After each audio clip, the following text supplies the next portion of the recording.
Right, so we are in the American orbit. As in America, we're going to begin on time.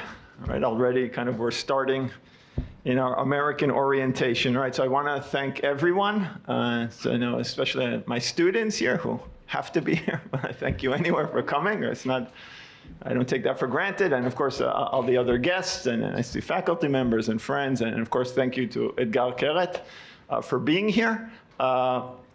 I want to thank also just the Lowy International School, right? This is part of the glorious events of the Tau USA Week.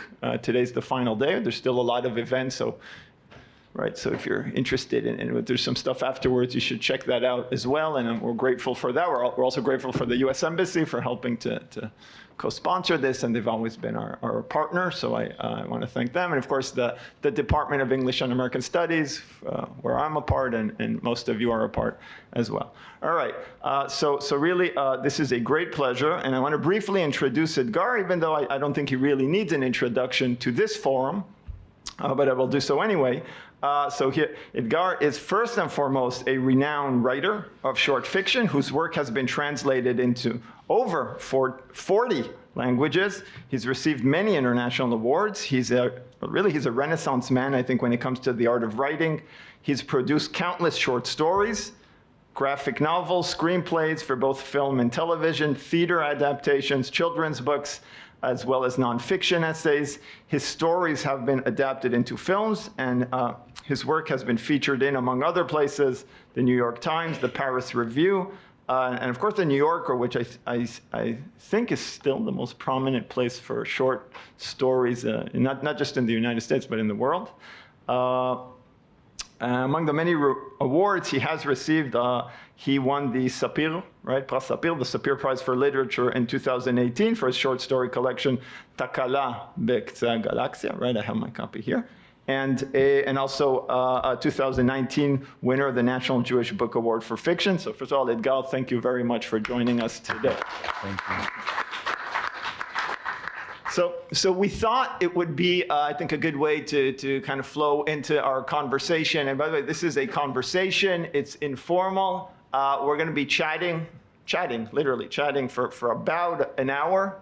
I know my students have received, I hope you've read, right, a couple of his short stories, and this is the time to think about questions for him, right? And then we'll leave time, the last 30 minutes, kind of just for Q&A and just conversations, and ask him about anything you want to ask him. He said, you can ask him about politics, right? You can ask him about how to become a writer, and you can ask him about anything you want, all right? So we'll leave time for that. And but maybe we should start with, you want to read maybe, and maybe say something about the story and why you chose it, and just maybe we'll read a bit. Yeah, well, I must say that, you know, that when I travel overseas, many times I read in English, in my bed, English stories across the ocean, but it feels even stranger doing it in Israel, you know, when everybody speaks Hebrew.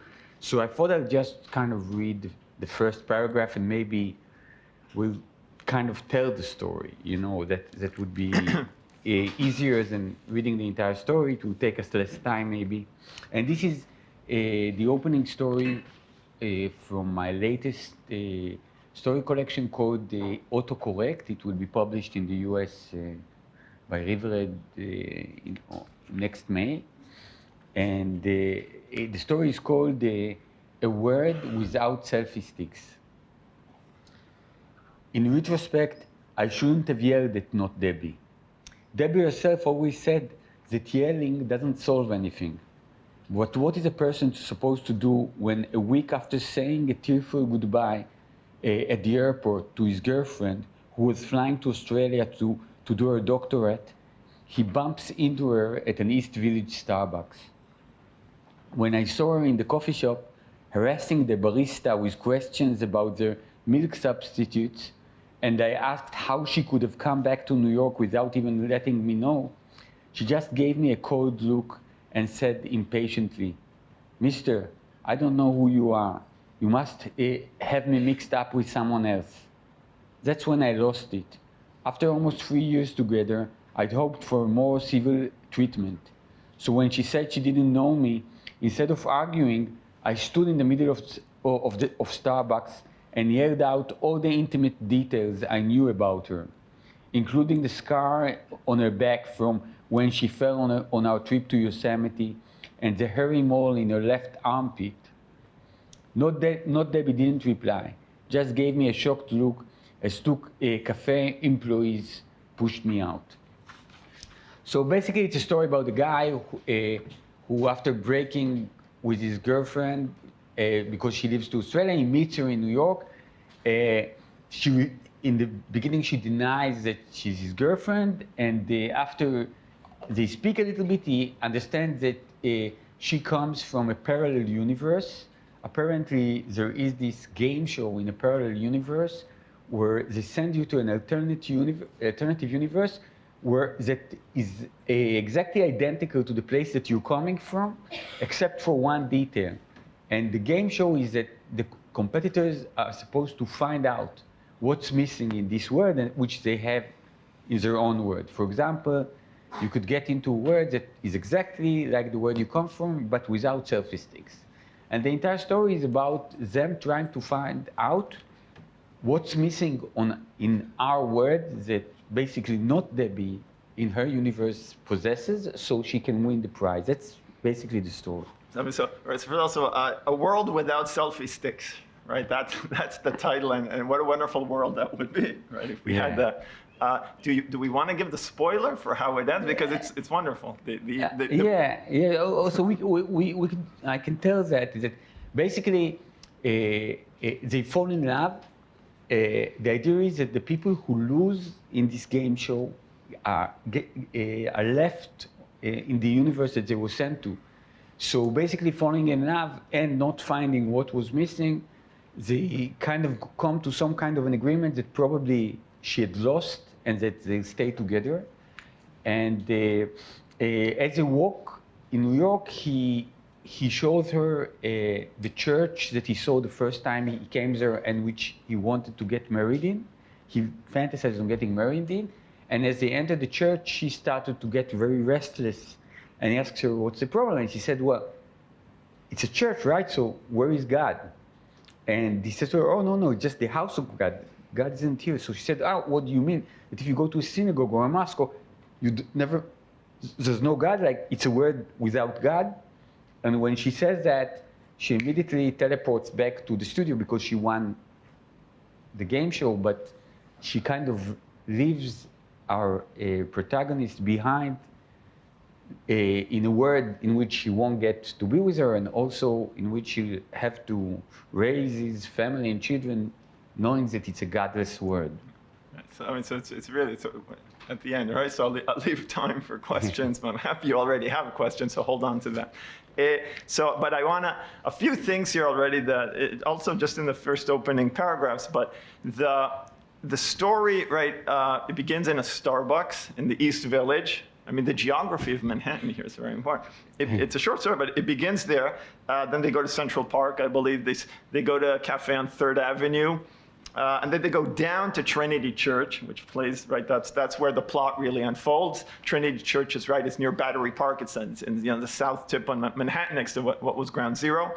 And also the protagonist really, he wants to get married there, right? That's his thing about Trinity Church, which again is something which you wouldn't pick up from a Jewish American writer who, Philip Roth would never think about writing something like that, I think. So can you talk maybe a bit about New York, because it's such a New Yorker story in a way? Yeah, well, I want to say that it's basically probably the second story in which I kind of mess with God.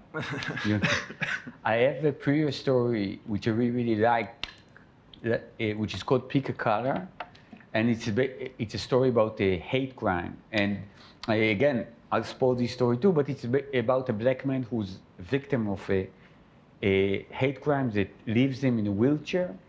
And this man gets married in a church, and when he gets married, the priest tells him that God loves him.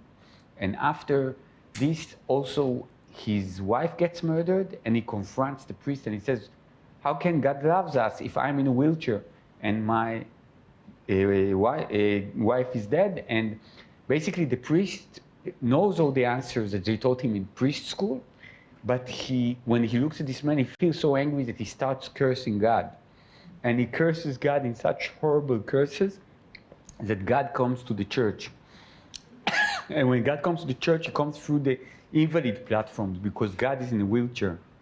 And God says to the priest, what do you think, like that I'm a sadist or something? Like I've made you the best I can. Like I'm a failing, fucked up God, so you're failing up, fucked up people. And then basically the priest who had lost his belief returns to believing because he can believe in a flawed God. So when I wrote this story, I realized that I would say I'm agnostic. Okay, I don't know. I wouldn't say I'm an atheist. But when I wrote those stories, I find very quickly that God becomes the Christian idea of God.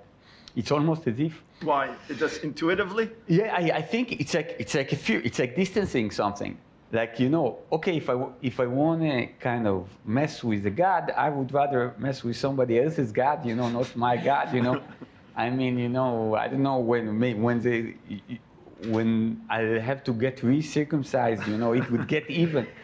But the Christian God is a little bit more distant. And I think that in Pick a Color, it took place in some kind of a fairy tale US, but it wasn't real US. But here, I think that there was also something about it because there is something about this kind of a game show and choices that this idea of kind of that, okay, I love you, but I have a good job in a startup, so I won't do this, but as I have, you know, they offered me tenure in the Midwest, so I'll see you in 8 months, you know, so I think that this kind of logic worked very well with this idea of a game show. It's all about choices, like, should she stay in his universe or in another universe? You know, should they look for things that are missing in supermarkets or in continents, you know? So all this idea of kind of making choices in a very kind of stressful way, as if like, you know, all the time you're kind of making sure that your future won't collapse, but don't really have a present, is a sensation that I many times associate with my visits to the US. You know, this kind of idea of hyperventilating. Utilitarian, right? Yeah. Very practical minded, not romantic at all, in that sense. No, I think it could be romantic, but it's the tension between the romantic and the pragmatic is totally legitimate in the cultures. It's kind of okay to say, I love you more than anything, and I got this really good job. Right, you know, so I'm always going to choose the job. Or kind of living together and meeting, you know, every... Yeah, I have a lot of friends who that's in academia in America. And they meet only on the breaks. Yeah, so it sounded more American than Israeli to me. And why place it in New York? Does New York have any special significance? First, I think, you know, there are few places in the U.S. that I kind of feel that I know or connected to, but I would say that, you know, New York is probably the place that I've spent most of the time. But also I like this idea of New York kind of being this kind of a hub where, if you think immigrants from parallel universe, you know, they come to Ellis Island. Right. You know, it's really like this kind of idea that it's kind of the center of their universe to the terminal or the center of our universe. So it's a multi-dimensional melting pot, literally, in New York. So expanding this idea of the immigrant city, that makes sense. So you talked about the sense of place of New York, and right. So we just gave this example, right, because this is also a pretty recent story, right? This is from 2 years ago. Yeah, a couple of years ago. And but when we read here also for the class a variety of stories that you recommended, and I'll just give a taste when I'm thinking about the sense of place that you offer in your stories. And here I'm just giving a few examples, right? One is a cafeteria worker in what I assume is rural Ohio or suburban Ohio, something. There's Cleveland is mentioned, right? So we have that in car concentrate, right? So we have, and a cafeteria worker whose brother is in a maximum security prison in New Jersey, maximum security, right? He's not white collar, he's a serious criminal. So, so you have that. And then we have, we have a kid from San Diego, I believe, in the Arctic Lizard, right? Yeah. Whose sister works at McDonald's, and he kind of has to join this was, by the way, this was very terrifying because this was Trump, right? This was Trump's Third. third, right? It was his third term.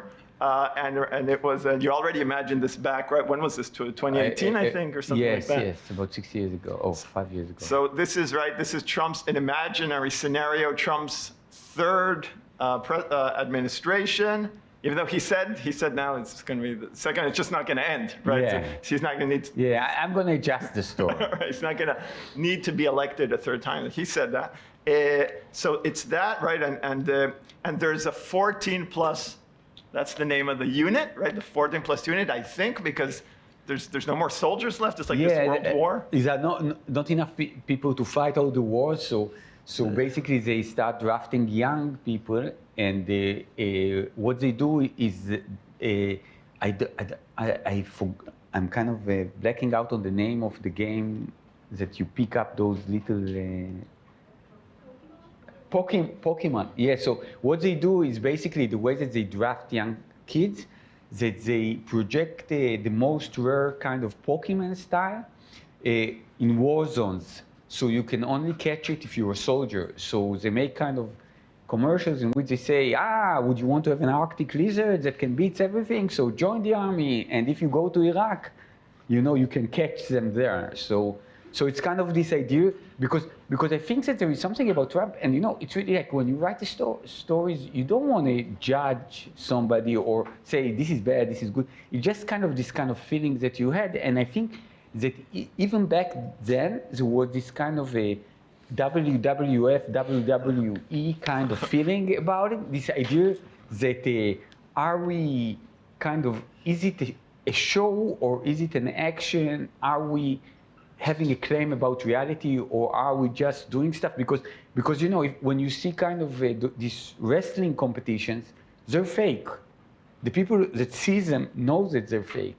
They want to see who's going to win, but it's scripted, and they know that it's a script, but they still want to win, and they're still happy when they win, and they're still sad when somebody loses, even though it's fake. And I think that a lot of our kind of dialogue with politics had become, I think that Trump is the epiphany of it. Yeah. It became this kind of dialogue with something that we know that it's kind of a show, it's a symbol, it's not necessarily consistent.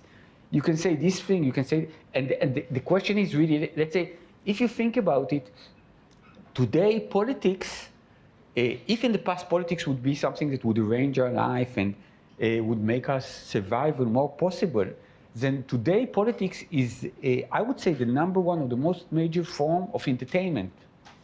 I mean, like, I'm sure that all of you are great readers, but if you compare, for example, the time that you spent, I don't know, reading books, watching movies, doing cultural activities, how much of this time had transformed into observing the reality and reacting to this reality. Basically, like, I mean, I would say that the average person today spends something like 3 hours, maybe, watching TV, looking at CNN, reading in Facebook something, and then reading that this thing isn't true. So basically, what we're doing is kind of, we're saying, we're trying to understand the world better. We want to know where they put wolf traps and which river is poisoned. But actually, this had become a form of entertainment. Yeah. And I think that the fact that when you see in the US, that let's say, when you see Trump and Elon Musk, the first thing I think about those people, what they have in common, is that they have many followers on X. Yeah. It's really, well, they have X, right? Elon Musk owns X. Yeah, no, but I'm saying, I think Trump was the person with the biggest number of followers at the point of time, and Musk, pragmatically, he's the person with the biggest number of followers because he owns X, and also a lot of people following. So I'm saying that, think about it, like, we can skip democracy. We can just go on X and see the people that has the biggest number of followers will run the world. And I'm saying that in a sense, this is actually what's happening. This idea of, let's say, when you see government where it's a little bit like, I don't know, like in a superhero movies or whatever, like that basically every minister has a story. It doesn't have a proficiency or knowledge about what he does. So I'm saying, let's say if I do a WWE or WWF thing, then one could be the undertaker and he can find somebody who is the astronaut. And I can play the astronaut and I can say that I came from outer space and I can beat the crap out of this other guy in a fake fight, you know? And everybody would see it and like it, but this doesn't have to do with reality. So I'm saying if I can be an astronaut who fights somebody, why not bring somebody who has a podcast and likes tattoos and was a soldier in Iraq many years ago and say he can be the Minister of Defense because in DC comics or in the Marvel comics, this makes perfect sense. And maybe it won't be good for the army, but it would be very entertaining. And we're already in a world where we don't know if we want things to be solved or to be entertained. You know, my son is a teenager, and he said to me, I said to him that everything is happening and too many things, and I don't know, and a lot of stuff. So he said, Dad, if one is doomed to live in a Netflix series, then it might as well be in the end of the season episode, you know? And it's only if the season continues. Or maybe in the last episode. The But for my son, like kind of this idea that a lot of stuff is happening is actually, it's kind of so much less boring than those times when there wasn't really something interesting in the news and you had to go and see a movie or stuff. But you know, but my son knows that he's going to turn on the phone and he doesn't know what's going to happen. But maybe they'll shoot at Trump and he'll fist pump. Yeah. Or maybe some continent will be covered in water. Or maybe they'll shoot Greta out of a cannon to shut a hole in the ozone layer. But what we know, the promise that we have, it's like I'm saying, if I have to make a prediction about tonight, when you're gonna watch the news, something that gonna shake your world is gonna happen. You're gonna be so disappointed / peace / happy / confused, you know? You're gonna get your money worth. I don't know what's gonna happen. But I can promise you that the next day this is going to happen too. And basically, this is kind of like a kind of a Beavis and Butthead universe in which we kind of glare at the word and you know, and the Grandmaster says, don't worry, more action to come. Yeah, we bring you those guys from North Korea. Yeah, Chechnyan guys. Another war, maybe something in Asia. Don't worry, and a meteor is going to hit us.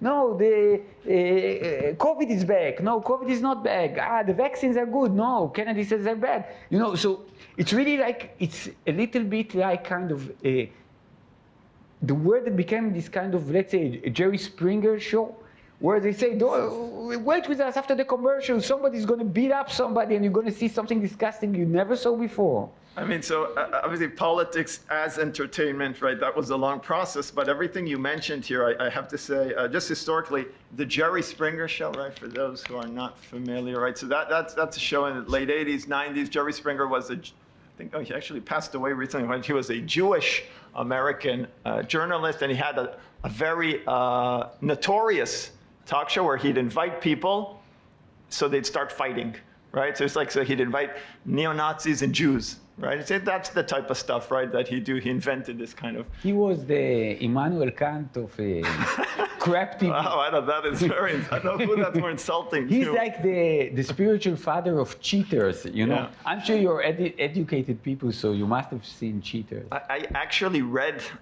Jerry Springer's autobiography once because I was at an airport and I needed to buy something for the flight. No, and that was actually, the only he looks thing. like an interesting person. He was interesting. It's very smart, and he knew all these things. But I say this because Springer and Trump, right? Trump knew Springer. Trump admired Springer. The whole kind of talk show mentality that emerges in the 80s with Trump, right? And you mentioned WWE, of course. I think we know the students who I have a course about the 80s, and I show Trump wrestling, right? Trump wrestles. Yeah. I don't know if you remember this.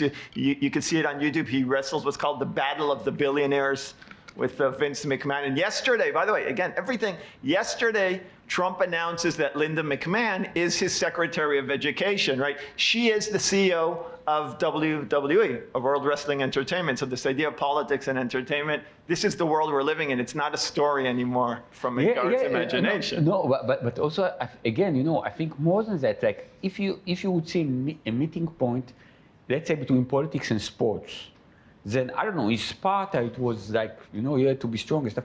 But here, basically, what it says using the WWE as a model is basically, I'm going to make a press conference and tell you something that is not true and do stuff that I can't really do with people who can't do it either, and it's going to be great fun. And I think that no, in many senses, you know, it's an honest disclosure that, let's say, that Biden never gave. You know, when Biden came, he says, I speak about reality and I want to change reality. But Trump, you know, just from the beginning, he says, you know, this is going to be so much fun. It's going to be exciting. Weird things are going to happen. Some of them are not true, but they're going to blow your mind, you know? And again, you know, it's really like, I feel that with evolution, we've distanced ourselves from kind of basic survival more and more. You know, those days when me and Yoav would run in the jungle, and I say, oh my God, I'm happy that Yoav here is so slow, the lion's gonna eat him.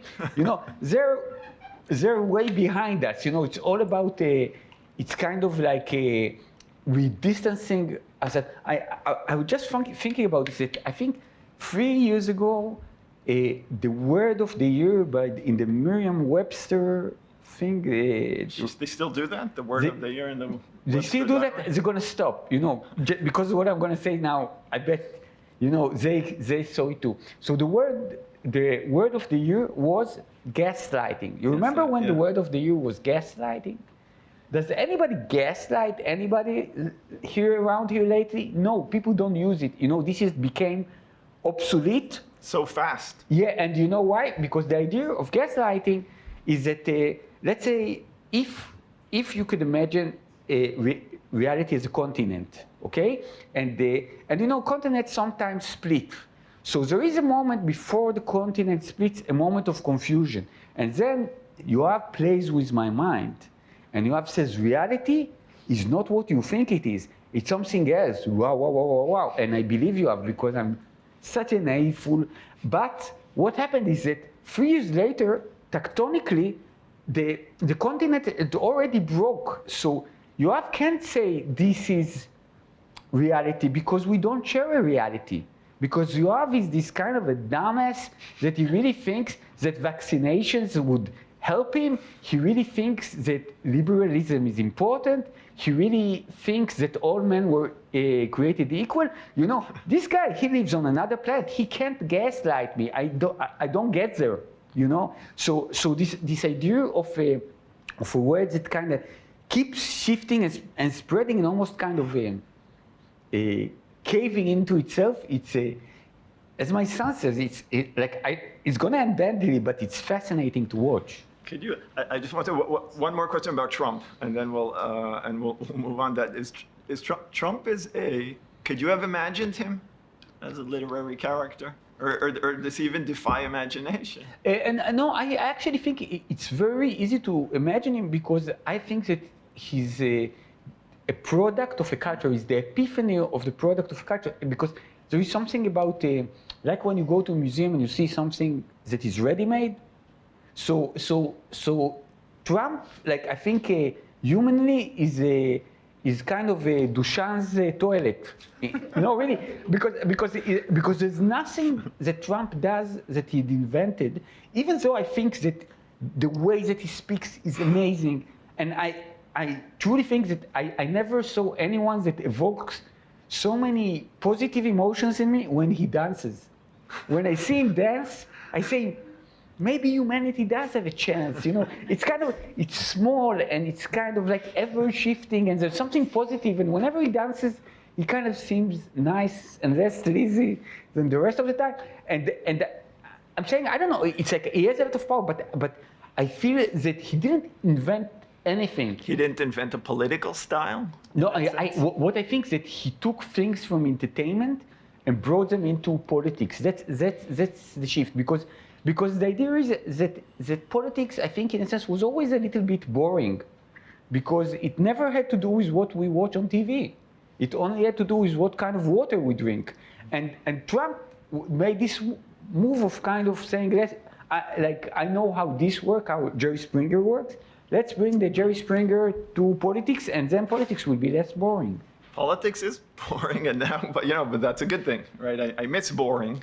We'll see in the next 4 years. No, but let's say when you see Musk, then I think that in a sense, like if you think about the logic of it, it's the comeback of kings, because the idea is that when you have somebody who's both the richest person and who's responsible of taxation. I saw Robin Hood, I know what it means if you have all the money and you already also make the rules. It's not I think a king is something entertainment-wise that is something that is very, very attractive. I read much better and more fascinating books about kings than, let's say, about ministers of health. Well, democratic deliberation is boring, right? Bureaucracy is boring. At the end of the day, you mentioned clean water, but that's how you get clean water. But then the question is, can entertainment and this new era of whether it's oligarchies, aristocracies, whatever Elon Musk is, if at the end of the day it can produce the results that make people's lives better, I don't think it can. I hope it can, but I doubt it. No, but what I think, first of all, it's kind of always kind of a big question. What does it mean making life better? Yeah. But what I think is that survival had became much easier.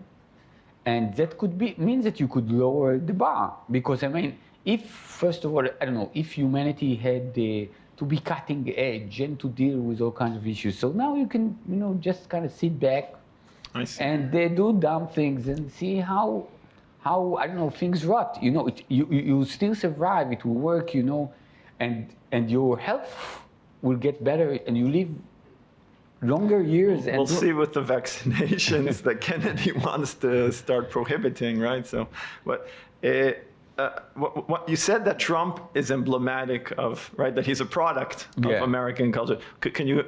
What are some of those maybe values or characteristics that you think Trump is so expressive of that are kind of emblematic of American culture?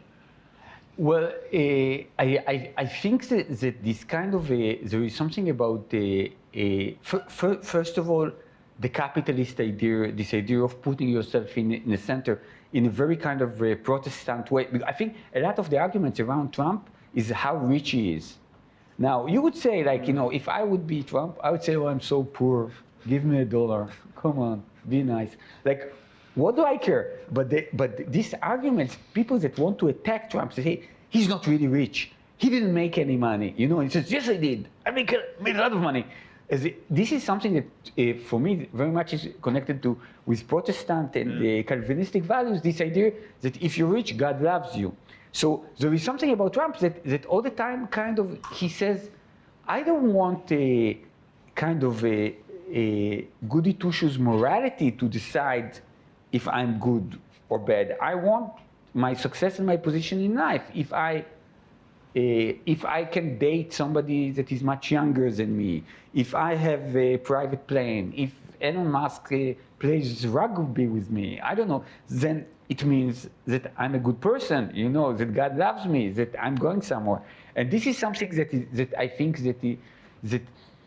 that was always somewhere in the capitalistic system, this idea that, that look, he's so rich, he's so successful, he must be good. Right, so chosen, remember we talked so much about the Protestant work ethic, right? The Puritan spirit of predestination, how central that is for Calvinists.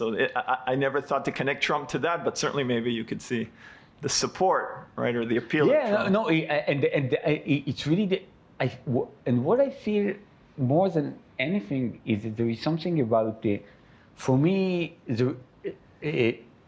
let's say American culture or American thing, it's always dynamic, it's the kind of country of the frontier. It's always kind of pushing it and going anywhere.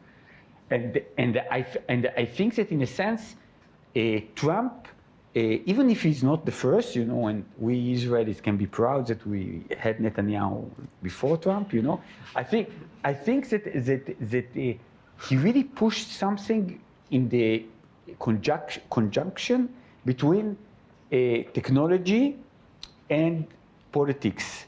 And this is the idea that you understand that if you communicate with your audience through a certain technology, then your commitment is more to the technology than to reality. It's like Marshall McLuhan saying, you know, the medium is the message. So I know how to say it in Hebrew. The idea is that think about, I feel that when I see Donald Trump speak, and by the way, when I see Israeli politicians also speak, like I remember I saw the Israeli government member Almog Cohen in a talk when the moderator quoted Ehud Barak, who was the prime minister of Israel, then Almog Cohen says, "You got your facts wrong. Ehud Barak was never the prime minister of Israel." God, really? I didn't see that. Yeah, no. So I'm saying I want to tell you something. You know, you have Walt, the delivery. So the delivery guys that brought me food a couple of days ago, like, you know, I said, thank you. You know, he went a few steps down and then he walked up and he says, I know you. You wrote the national anthem. And I said, no, I write books. So he said, same, you know, and he left. so I'm saying this idea where somebody that, you know, could think that I wrote the national anthem 120 years ago and still have some energy, you know, to order pasta after that is really like, no, I think this is something from the science of time. This idea that you don't need to have any body of knowledge and you don't need to be consistent. And this is something that, think about it. Let's say when life is very much like your Instagram feed, okay? You open it, you don't do nothing, you see a movie, you know. Here it is, you see this little cat playing with a duckling. It's so cute, I love it. Oh, 2 men drowning in China. Oh my God, this is horrible. Oh, rapper says, fuck the police. Yeah, we should fuck the police more. Okay, now, when you see all this, I'm saying there's nothing that travels between the movies. And by the way, I'm not present in any of them. I'm not a duckling. I never fucked the police. You know, I wanted to, but never had a chance. So I'm saying I'm not represented, but the idea is that I can be, oh, cats are so cute. Oh my God, those people are horrible. Ah, but ducks are cute, and people are horrible. The ability to switch between them had created this kind of politics in which people like Trump or people like Netanyahu, they don't have to be consistent because you have the scope of the Instagram movie. And if, let's say, somebody like Bibi says, I led the opposition to the disengagement, and you have movies of him voting for the disengagement. Several times. Several times, but you see it on films, and you say, how can those people get the fact? And say, we are not, when I go to Instagram, I don't go for reality, I go for the experience.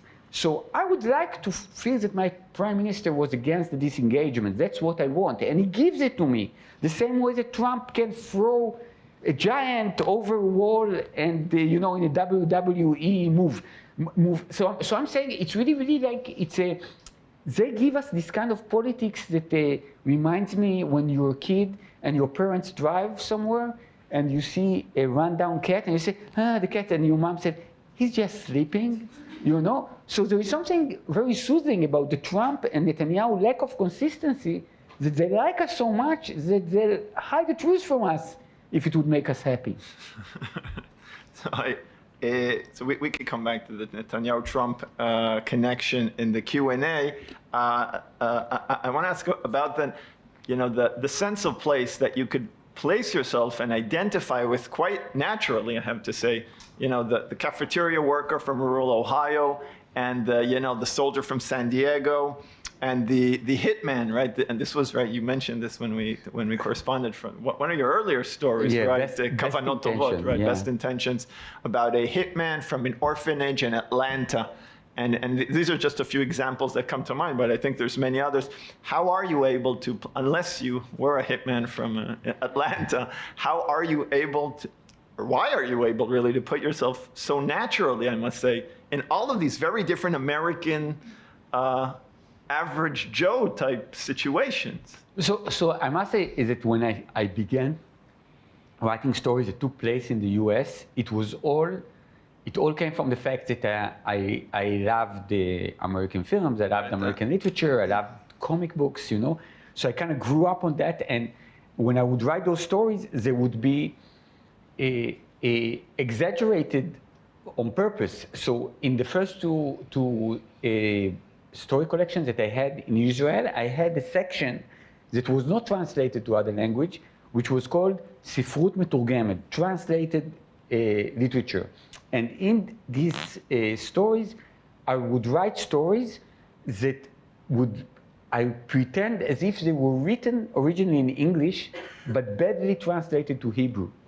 So they had all those kind of cliches that doesn't translate well and stuff like that. And they would all take place, let's say, in a rural Iowa, or in a boxer in the 30s preparing for a battle. So they kind of dealt with all what I would think was America, very much like Karl May, the German writer, who would write Westerns without ever being there. But what happened very quickly is that I began publishing, and when I started publishing, then the US was one of the places where I did better, and I contributed to a radio show which I really love and was my big break, called This American Life in NPR, and I found myself kind of traveling a lot to the US and going to the US, and a lot of those invitations came from rural parts. For example, I spent 4 months in Iowa City.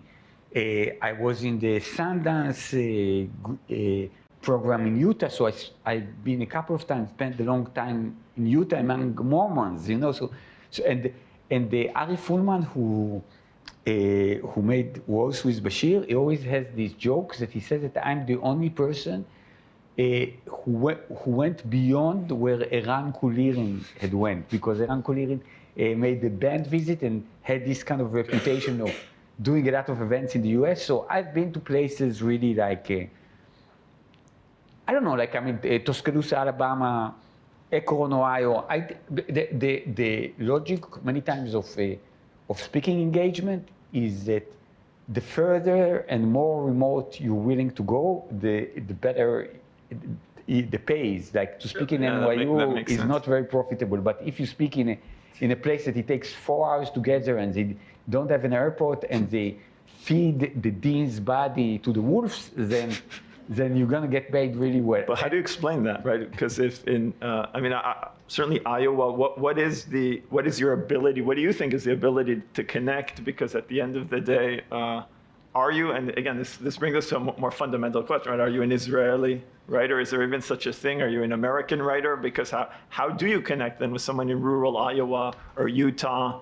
All of these are very Trump states, by the way, right? Conservative areas. Yeah. No, I think that I don't see, let's say, in a way, I think I've exploited the US, for my purposes. And for me, the idea was that I think that there was something kind of growing up in Israel, in a place that was so ideological and so kind of full of conflicts and narratives that I basically kind of, it's like a swimming pool, and I wanted to have some kind of a dry patch. I wanted to be out enough so I can reflect on what's in. And I think that that there is this thing in the US, basically both being a superpower, representing for me a lot of things culturally, things that I like, things that I like less, but the fact that it's kind of different. And I think that the moment that you have kind of, let's say, you can think of 2 different ways of living, then you can create a plane. If you just live in a certain way, if you don't know that there is a way to do things otherwise, then you're stuck. And with me, I think I went to the Americana basically to kind of liberate myself from some kind of a pioneer ethos. And then I say, if I can... From an Israeli pioneer ethos. So I felt as long as I can shift, and alternate between those kind of 2 realities, then I won't be enslaved by any either of them. Right. Yeah. So there is that constant tension, I suppose, right? What? A tension, right? Yeah. Just in that sense of a struggle. And for me, it was always a challenge because, again, there are many things that I like in American culture and values, and the things that I like less. then it's always kind of a little bit for me. I like to slide into a very American theme, but to kind of discover a different kind of the U.S. in it. For example, in Flower Ready, in my book, I have a story called Crumb Cake, and it's a story about a guy, a 50-year-old guy that lives with his mother, who's basically a little bit kind of controlling him, and he doesn't earn any living or anything, and this guy has a winning lottery ticket, which he doesn't collect because he understands that if he collects it, then him and his mother will be separated, and that his mother, the fact that his mother has power on him is what keeps on going. The fact that she controls him economically and everything. So basically, he wins the lottery and decides not to collect the ticket. So this is like a very kind of un-American story in an ethos. This idea of somebody who bought the lottery, was supposed to get what the God thought he deserved, also realizing some kind of a capitalist idea, and choosing this idea of his relationship with his mother, his compassion to his mother, over some kind of a connecting to the world. He basically makes himself some kind of an outsider. So I think in many of those stories, I kind of like to kind of create a different narrative about what does it mean to be American. Many different narratives, right? Because it seems like, and so just in terms of, I wanted to come back because one of the reactions, I won't say who, but even a few people in this hall, when I said, oh, Etgar Keret is coming, and they're like, well, but he's such an Israeli writer. And that was an intuitive thing that a lot of people said, right? Because first of all, he writes a lot about Israel, and the presence of the Holocaust and things like that are so palpable in his fiction. And yet there is something, and from the very beginning, right, from your earliest works, and I think just reading in the last few weeks, all the works, I was looking at an evolution, I think, right? So even from the beginning, right, Gagwai Kissinger, right, Missing Kissinger is, I think, right, your second work, right, from the early or mid-1990s. And I went to the story, the eponymous story that the book is named after, Missing Kissinger, and I looked for Kissinger, and I read it, I reread it. Where's Kissinger? No Kissinger, right? It's about it's basically what you'd say. It's about a young man whose girlfriend, right, says he doesn't love her enough. No, she wants proof. His girlfriend and mother hates each other, right. And each of them asks him as a proof of his ultimate love to them to kill the other one. So in the end, he killed both. Right. So of course, Missing Kissinger is the natural title for that. And when I read that, I said, that's so I read that, and that's how, when I thought about how should we call this, I thought that's the American orbit, right? Because the orbital language is, there's a gravitational pull, I think, maybe I'm totally wrong in how I'm interpreting this, Kissinger has nothing to do with the story, but there's something about so for the presence. For me, I was born in '67, and through my kind of kindergarten days, there would always be this situation where they would say that we're about to go to war, and then Kissinger would fly to the Middle East and he would be able to kind of negotiate, kind of put the flames down, or kind of negotiate some kind of a ceasefire. Yeah. And in the story, for me, the hero sees his girlfriend and his mother, and he wishes that there would be some way to kind of negotiate between them or kind of diffuse it. But it's a very personal association. No, but it's there. It's implicit, but it's there. That's what I So I must say that when my book came out in the UK, then the interpretation that they gave to it was that basically it's missing kissing her. That I can't. I don't know. They're Greeks. They know stuff. They make excellent tea. Right. Well, they look at language. They take a special right. The English language, I think they pay more attention to it maybe than Americans. Right, so I want to build upon this point, right? I'll take maybe one or two questions, then we'll open it up for the audience. So I want to talk about the choice of, which I think today seems quite standard, but the choice of being primarily a short story writer, right? That is something, even today, I don't think it's that common, but certainly if you're thinking about the late 80s, the early 90s is when you really, right, when you emerge kind of as a writer here, at least in Israel, and then internationally.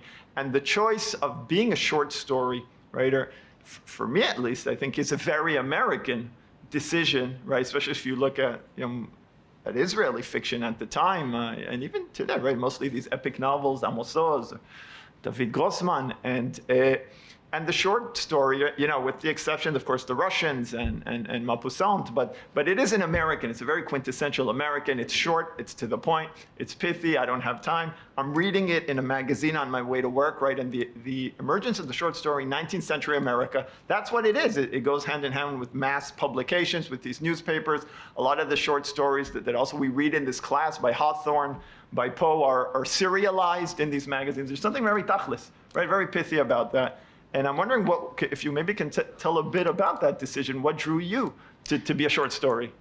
Right. So I can say that, first of all, I think that people talk a lot about short story, short fiction, but basically I think that, let's say, the kind of fiction that I write, I don't know, flash fiction, or for most of its work, I would say that it's not like short stories, because short stories sometimes, let's say Alice Munro short stories or stuff, they kind of have the logic of a novel, only kind of shrunk. And the idea is that when I began writing, it wasn't that I had any model, but the feeling that I had was, let's say, that if I want to lift reality, it breaks. I'm left with one piece. It's kind of from wherever I try to lift, it kind of shatters. And I think that when I began writing, the idea of Israel as a very kind of a monolithic state, was this idea that everything stands together. We are one people. We have one vision. The people of forever are not afraid, and stuff like that. Then I felt all the time that I say, no, like I connect to this fragment, but I cannot put them together in something that is coherent. And I think that this is kind of this idea of not creating a different model of Israelism, but more kind of deconstructing the existence of one, was also something that gave me this drive to go to the US, to kind of have some kind of a leverage from the outside to be able to deconstruct this. And in terms of translation, because a lot of I read the original Hebrew, and then I read it in English, and I have to say some things, it's not that it doesn't work, but there's something that obviously there's things which are lost in translation, right? Even, and I know these are many times this is your decision, right? It's the publishers or translators, but even, right, Takala B'Ktzei Galaxia, which is a wonderful, it's this wonderful story, but it's just a wonderful title. And in English, it's, right, what was it? It was... Fly Already. Yeah, so Fly. Which actually I like that. But there is something very interesting about languages. And I can say that, for example, there are stories that I publish them in different titles in Hebrew and in English. And for me, it kind of makes perfect sense, because sometimes there is something that one language allows and the other does not. For example, the story Fly Already. Yeah. In Hebrew, it's called Al Ta'aseh et Zeh, don't do it. Now, the idea is it's a story about a father and a son that they go down the road, and the little boy sees a man about to jump from a roof of a building, and the father tries to stop this man while the little boy tries to encourage him because he thinks he's a superhero. So he wants to see him fly. So in the story, the kid encourages him to fly. Now the idea of, he says to him, come on, fly already. Now in Hebrew, you say, nu ta'uf kvar. Now fly Ta'uf כבר is like fuck off. So I'm saying fly already is something that really has to do with the original meaning. It's about this guy saying to somebody, there is something that I like about the tension between fly and already. Fly is something that is omnipotent and doesn't have any tension and stuff, while already something that is impatient. And so I like it, but it doesn't work in Hebrew. Yeah. And many times it's also the other way around. I don't know, I have a story called Perach Lev HaZahav, which is a story about a guy who's trying to get some pots to impress a waiter in a cafe. And Perach Lev HaZahav is basically the gold heart flower is kind of a fairy tale that in my generation all the kids knew. And also when you want to have a bud, in Hebrew you call it perach. So it's kind of made sense. And when it was translated to English by Nathan Engler, he says to me, it will never work in English. And the name was 1 gram short, you know. That's good, that's good.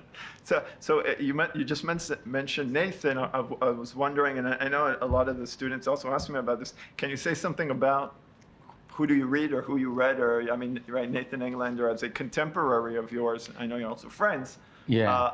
But just reading, you know, I see there's different, right? There's some Raymond Carver, I don't know. Cheever, right? Israelis don't read Cheever. I was very surprised, very waspish, kind of forgotten. Americans don't read Cheever, so certainly not Israelis. I was very surprised about that. Vonnegut, right, with the sci-fi stuff and the fantasy. Can you maybe say a bit about that? About Vonnegut? About all any Americans that you like to read. Yeah, there are many writers that I like to read, but what I can say about Vonnegut that for me, I began writing during my compulsory army service. And I think that at the time... so what, 1980s? You want to date that? I was drafted in 1986, yeah. Okay. And what...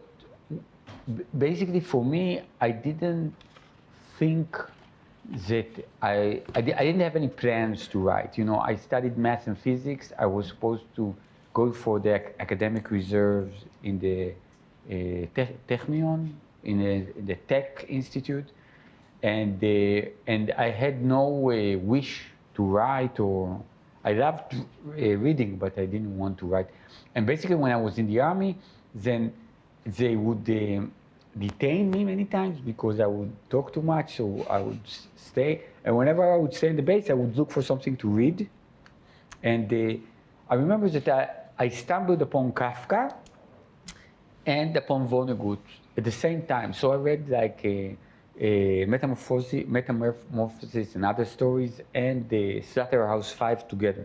And I felt for me that it was two things. There was something about Kafka that kind of told me, you can write too, because writing could be about anxiety, it could be about failure. It doesn't have to be pragmatic and tell people, you know, you don't have to show models at work. It's just enough to say, oh my God, I can't do it anymore, you know? So this was kind of a validation that I can write. And there was something about Vonnegut that I really felt that it kind of offered me some kind of a model that I really needed, which was this idea of basically being critical through humor, and being critical many times by kind of taking reality and opening it to something that is not realistic. You know, it's not necessarily science fiction, but in books that he had, like, you know, he always has Kilgore Trout, this fictional character who writes short stories or novels that many times are, I think, are not very far from the stuff that I actually write, you know? And this idea is that by kind of telling those strange tales, you can invent something that would be relevant for our reality. And you know, and Slaughterhouse-Five was something that really resonated in me. I'm son of Holocaust survivors, and it takes place in the Second World War. And basically, it deals with this idea of a bombing. Dresden, right? It's about the Dresden, yeah. But bombing civilians, and the question of collateral damage, and the idea of what you're allowed to do and what you're not allowed to do when you fight people that are mixed with civilian population, and all this kind of thing that that I read in the army. It was relevant. We were in the same realm, and I saw how he was kind of dealing with it, and there was something very kind of both modest and kind of nonchalant in it. And I say, yeah, this is maybe a way to kind of to this kind of diffuse this bomb. I think diffuse is a very good verb for that, because there's great depth in Vonnegut, and yet it's right the way he expresses it is quite lighthearted in a way that doesn't challenge us too much, I think, as readers, but it does educate us and it stimulates our thought.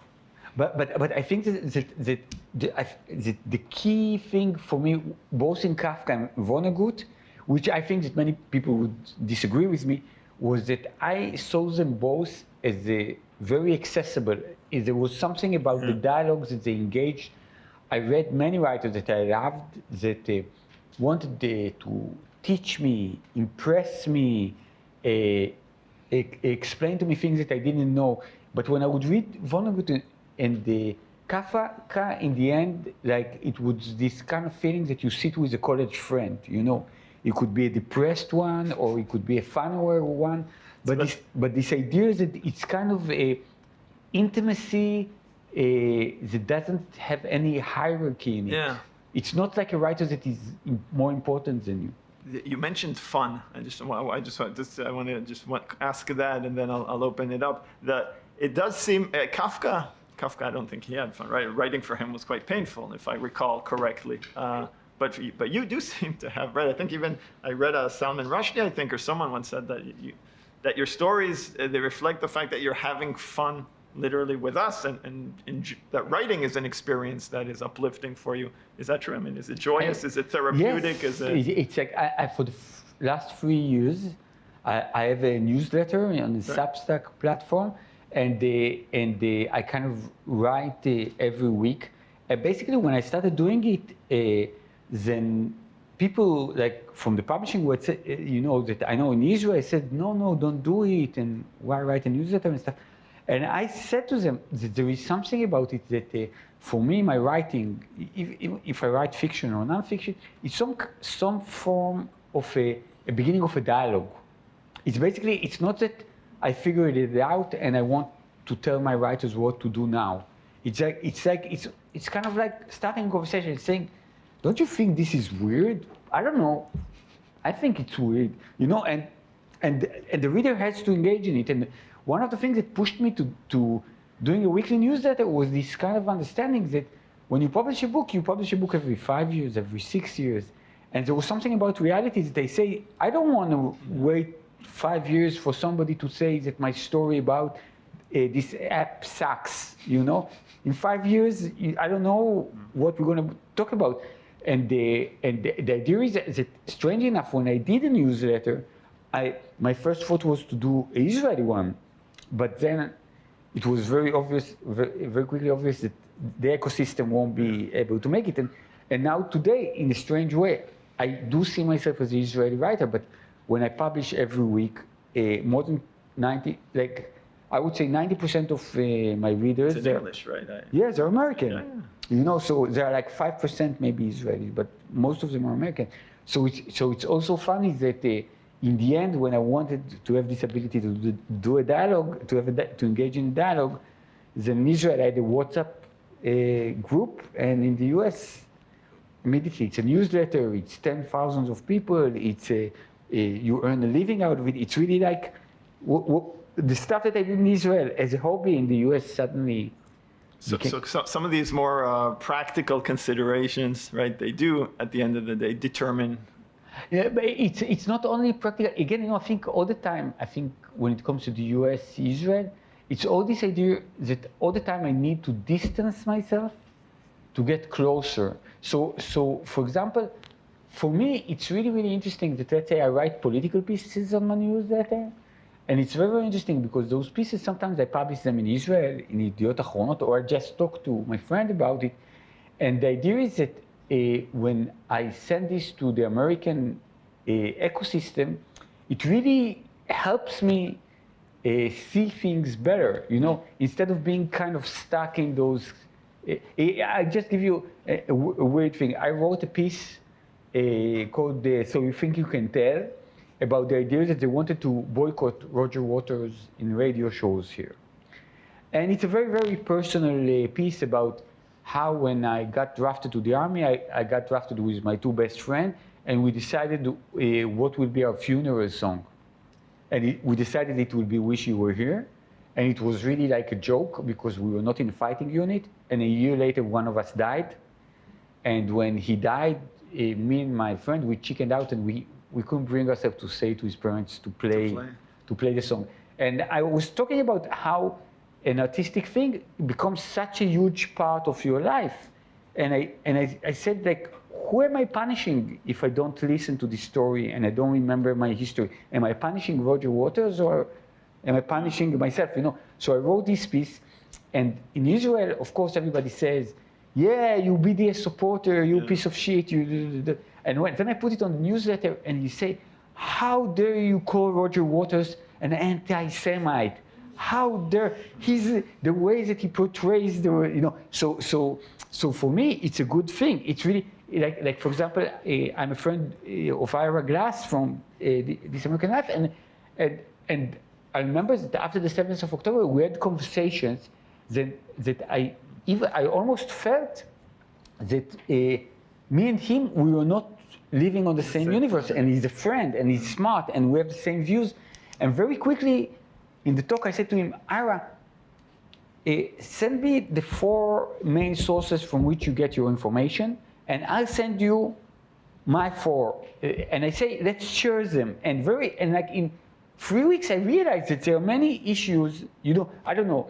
I read a lot of media. I didn't know that the bombings in Gaza were done by an AI app. There was an AI that decided where to throw the bombs. I didn't know that. I knew it because all the 4 sources that he reads from wrote about it. All the 4 sources that I read from didn't. So this idea, I'm saying, let's say, to live in Israel, read American press. To live in US, read European press. It really helps you not to be sucked into a narrative because we do live in a world where we're very, very passive. Everything gets to us. So. But in a way, you can't be provincial anymore, right? Just because of this, right? And because of how... So I actually try to be provincial in that sense that I say, it's not enough for me to watch N12 and read the New York Times, because when you go to more sources, when you read, I don't know, some kind of a fanzine in Maine, then you realize that what the New York Times says is very, very biased. So the idea is that you must construct your body of knowledge, not to get the most exact one, but the one that is most relevant to your set of belief. It's really like I'm saying, if you try to find out how many bombs were thrown in Ukraine, and I'm more interested in how many twins died in Ukraine. We shouldn't go to the same portals, because sometimes you don't get the information that you want. That seems to me to also have something very dangerous, right? That fragmentation, because then we lose some of the foundations of the universal ideals, beliefs that actually somehow are able to keep us together. It's like, I said in the interview that when you have when a society has a lot in common, then usually the key cultural figure, I'm saying it's not a theory, it's just something that I said, okay, I'm not sure it's true, but I say that then the key cultural figure is usually a poet. Let's say if you think about Walt Whitman or Pushkin or Alterman, then basically, because if we can all enjoy the same poem, we share a lot. We can go on the association. But when things crash a little bit, it moves to fiction. Like suddenly, it's not Walt Whitman, but it's The Great Gatsby, or like it's Scott Fitzgerald or somebody like this. Because the idea is that when we have less in common, maybe we don't share the association, but if there is a narrative or a story, we know all what we're talking about. Now, when people spread a little bit more than that, usually what they have in common is something that is very animalistic and basic. eating, dancing, singing. It's really like, by the way, it's like free activities that you can find in animal world. I know birds that sing, everybody eats, and animals dance. So in this idea is that basically when I turn on the Israeli TV, and let's say, I would say, some of the time I read about the kidnapped, or I see things about the kidnapped people that are being starved for 400 days. And if I move to foreign press, I can also see children and families in Gaza that are hungry.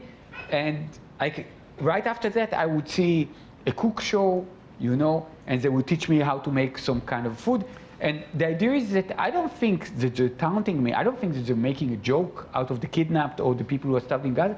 They basically say, what can we talk to you about, except for your physical survival and what you can eat, And even this idea that I can say that, a culinary figure has become like kind of a cultural figures, in a sense. Yeah. If we're in the section of culture, basically, if once we were able to close our eyes and imagine a world in which children never grow up, then today we can eat something and crap it later, and this is the closest that we get, to kind of experiencing what we've experienced before. And it is a world in which I would say collective and shared values stop existing. And I would say even more than that, let's say if you would look historically, if, I don't know, 40 years ago you would say to British people, what nationality you hate the most, they would say French. If you ask the French, they would say German, okay? Now today, if you ask people in almost any countries, who is the group of people that they hate the most, it would be their next door neighbors. Like Republicans hate Democrats, Bibi supporters hate liberals, But in the end, when you go to all the countries, most of the countries that I know, they're split on half. So you have two groups of people hating each other. Every time you do an election, you win by 10 votes and a bottle of Coke. And then you can oppress the other side. And then 4 years later, they oppress you. But this idea of how can you talk about shared values when basically the people who live in your communities are the people that represents the most extreme opposite of what you believe in. So, I mean, that's very depressing, but I think it's very true, right? In that sense of literature and culture used to be a glue, right? Some kind of social adhesive. You mentioned Gatsby, right? I remember I read Gatsby when I was growing up in the United States. I read Gatsby, and everyone read Gatsby, and Ben Franklin, and some the autobiography and a few other works. And that creates some kind of shared culture. And today, from thinking about the example that you gave, having watched last night what you just said, right, the Master Chef or Krav Sakinim, if we're thinking about Israeli society, if that's all we have left, and it might be, I don't want to be too depressing, but if that's what we have left, we don't even have the stories. No, it's really like, I think that, I always like to talk to people about culture, because if you talk to them about sex, you get into trouble. So I find myself, for example, talking to so many people about the clip of the Trump is making, is working in McDonald's making French fries, okay? Now, I think, first of all, I think it's a great movie, It's a wonderful movie. That's why he did it, yeah. Yeah, no, but again, the ways people talked about it was the same way that people used to talk about movies and books. Yeah. Because this was the greatest kind of cultural stimulation that people had, because they saw something that didn't claim to affect their life. Because usually we see something, they say, oh, they're ruining the ozone, oh, they're doing the vaccination, oh, they do the... So it's the idea that we engage so much with actuality instead of culture is that we justify to ourselves that this is for our survival. But then we take a break and we see Trump making French fries.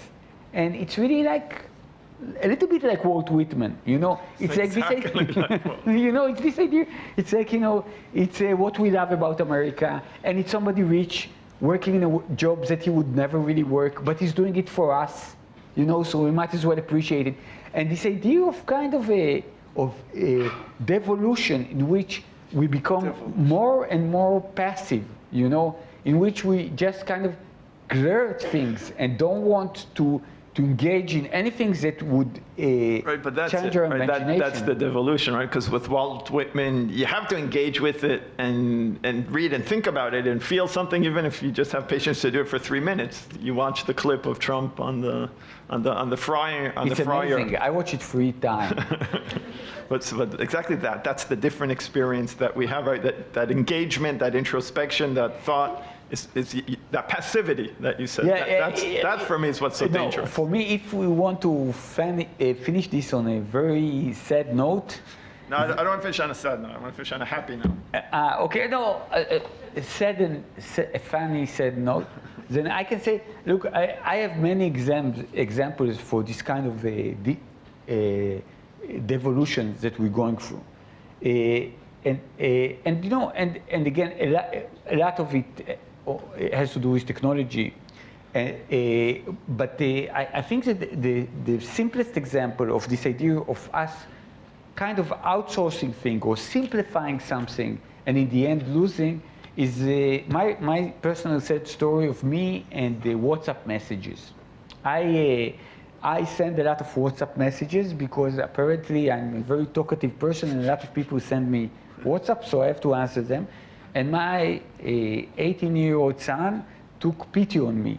And he said, I see you all the time with your chubby thumb trying to do this. He says, you know, like you don't deserve it, you're a good father, I'll teach you something. And then he said, you know, you can just do this long press and then send an emoji. Instead of answering, instead of saying, okay, Yoav, I'll come there at 12, you just do this, you know. So I said, great, and I'm not very much into kind of moving between those emojis, so I basically have 3 emojis that I use. That it's this, and the heart. But the heart, I learned that there are 2 kinds of hearts. There is a heart, red one, which means I love you, and there is a heart with fingers. That doesn't make any sense because I'm sending you a text message, where did this finger come from? Which probably means I say that I love you, but I really love all of you, so I don't use that. So I just have my red heart, and I have this, and I have this. And basically, I would say I get something like more than 100 WhatsApp conversation a day. 90% of them, 3 emojis, I'm done. So let's say if Yoav says to me, but you know, there will be Q&A in the end. I hope you don't mind. I go like this, you know. And if Yoav says, and you know, and we bought you your favorite mineral water, you know. So I go like this, and Yoav says, but you know, but please, you know, I really appreciate you, and I really like your work. But I don't want this to be like last time, you know, when in the end you took off your clothes and spat on this woman in the first line. Then I send him a heart because, like, what can I, you know, it's really, it's too complex. So I send him a heart. So what I discovered, really, and I checked it, that 90% of my conversations with the word is that people say to me something complex, and because I have only 3 words, you know, in my tiny little language, I basically tell them that I love them, which is very hippie. It's not very pragmatic when the guy from the bank says, you know, you're a great writer, but you owe us 10,000 shekel. When I send him a heart, I'm not sure it solves the problem. But as my son says, I have so much more extra time. So it's really like, imagine this word, the word kind of says to you, hey, don't carry it, I'll hold it for you. Hey, don't do that. And basically we outsource everything. And we are kind of these kind of 30-year-old people who goes everywhere on the golf crates and gradually discovering that they can't walk anymore. You know, we kind of gave something out. It's really, I can be in the elderly person position. You know, it's like I waited all my life to pontificate and tell everyone. Yeah. So I have a friend who lives in Iceland, and who has 2 daughters who are married, who lives in Haifa, and whenever they want to get from one place to another, when this guy lives in Iceland, they haven't been in Haifa since he studied 30 years ago, they call him to tell them how to get to their own home when the GPS doesn't work. Okay? Because they don't know how to get there, because they outsourced it, and it makes sense. It made sense. But when you think about it, when you need to navigate from one place to another, think about how many fucking trees you get to see, and how many strange cats that goes like this when you look for the turn left, you know? And when you do that, you don't. So I think we have a big problem. So one final question. I know we're almost out of time. So first of all, it's a question. A few of the students asked me to ask this. When we finish, I think we'll have some time, so you can maybe chat with Etgar just on some of the questions I didn't have time to ask. But one thing I wanted to, so we have quite a few aspiring writers here, excellent writers, and I think that maybe some of them are too shy to ask, but it was maybe what is the worst advice you received starting?